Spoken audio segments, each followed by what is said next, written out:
আইছে আইছে মামা তো পড়ে দিবি আস্তে আস্তে আস্তে আস্তে আস্তে আস্তে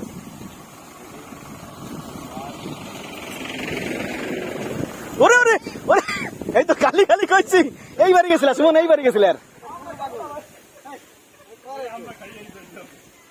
না না সময় মামা তো পারিস না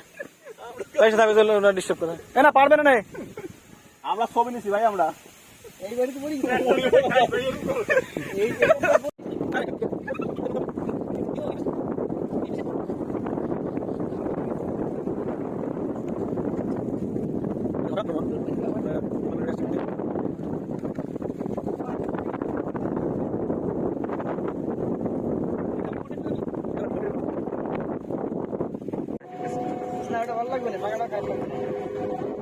এই যে দুই আমরা চোর পরিবেশের ক্ষতি করে আমরা চুরি করেছে আমরা দুই চোরকে ধরেছি ধরে নিয়ে যাচ্ছি পুলিশে সোপর্দ করবো